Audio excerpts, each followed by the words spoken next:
Chapter 21 of the book of Luke. Chapter 21. And he looked up and saw the rich casting their gifts into the treasury. But he saw also a certain poor widow casting therein 2 mites. And he said, Verily I say unto you, that this poor widow hath cast in more than all. For all these out of their abundance have cast into the gifts of God, but she out of her need has cast in all the living which she had. And as some spoke of the temple, that it was adorned with goodly stones and consecrated offerings, he said, As to these things which ye are beholding, days are coming in which there shall not be left stone upon stone which shall not be thrown down. And they asked him, saying, Teacher, when then shall these things be? And what is the sign when these things are going to take place? And he said, See that ye be not led astray. For many shall come in my name, saying, I am he, and the time is drawn nigh. Go ye not therefore after them. And when ye shall hear of wars and tumults, be not terrified, for these things must first take place, but the end is not immediately. Then he said to them, Nation shall rise against nation, and kingdom against kingdom. There shall be both great earthquakes in different places, and famines and pestilences, and there shall be fearful sights and great signs from heaven. But before all these things, they shall lay their hands upon you and persecute you, delivering up to synagogues and prisons, bringing you before kings and governors on account of my name. But it shall turn out to you for a testimony.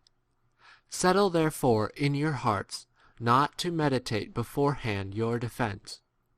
For I will give you a mouth and wisdom which all your opposers shall not be able to reply to or resist. But ye will be delivered up even by parents and brethren and relations and friends, and they shall kill some from among you, and ye will be hated of all for my name's sake.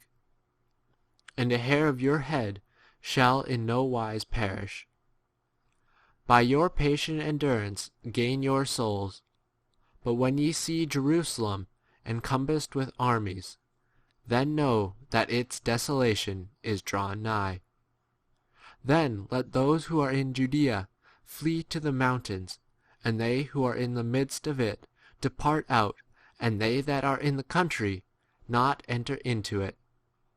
For these are days of avenging, that all the things that are written may be accomplished. But woe to them that are with child, and to them that give suck in those days. For there shall be great distress upon the land, and wrath upon this people.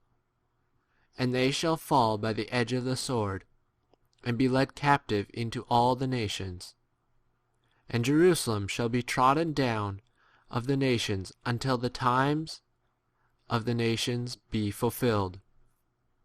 And there shall be signs in sun and moon and stars, and upon the earth distress of nations in perplexity at the roar of the sea and rolling waves, men ready to die through fear and expectation of what is coming on the habitable earth, for the powers of the heavens shall be shaken.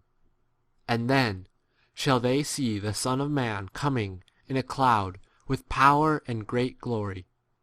But when these things begin to come to pass, look up and lift up your heads, because your redemption draws nigh. And he spake a parable to them.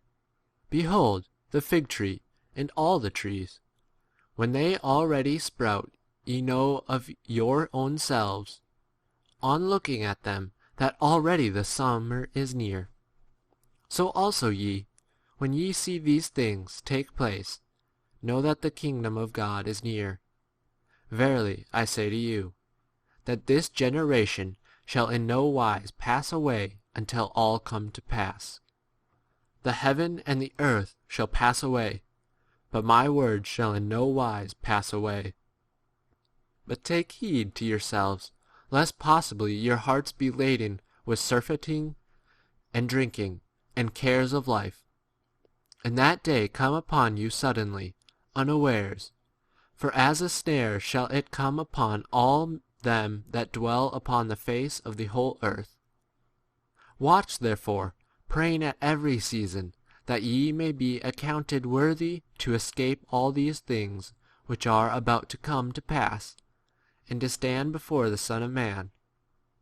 And by day he was teaching in the temple, and by night going out he remained abroad on the mountain called the Mount of Olives. And all the people came early in the morning to him in the temple to hear him.